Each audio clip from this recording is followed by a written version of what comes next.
রাজ্য রাজনীতিতে জল্পনা বাড়িয়ে দিল্লিতে শুভেন্দু বৈঠক। সুকান্তর সঙ্গে কথা বলার পরে স্বরাষ্ট্রমন্ত্রীর সঙ্গে সাক্ষাৎ শুভেন্দু অধিকারী। কি নিয়ে আলোচনা, তাই নিয়েই জল্পনা তুঙ্গে।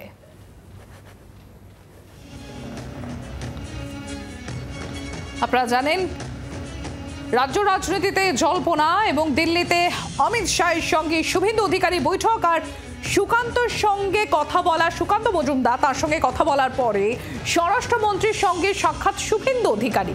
কি নিয়ে আলোচনা, সেই নিয়ে এখন জল্পনা তুঙ্গে। আর এই বৈঠকের পর শুভেন্দু অধিকারী তিনি ঠিক কি বলেছেন শোনাবো আপনাদের।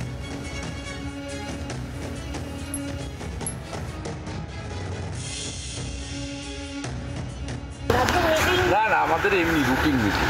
আচ্ছা, পার্লামেন্ট চলছে তো, আমার কাজ ছিল এখানে এসেছি। আচ্ছা, এখানে একটা ডিনার মিটিং ছিল, সুকান্ত বা এমপিরা ছিলেন, 13 জন এমপি ছিলেন।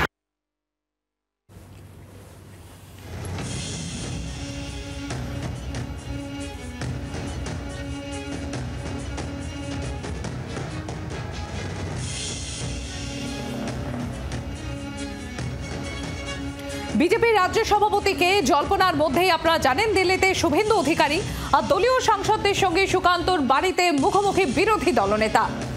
সুকান্ত মজুমদারের বাড়িতে বিরোধী দলনেতা এবং তারপরে তিনি অমিত শাহর সঙ্গেও দেখা করেন। আপনারা জানেন, একটু আগেই সেই খবরও আপনাদের সামনে আমরা তুলে ধরেছি।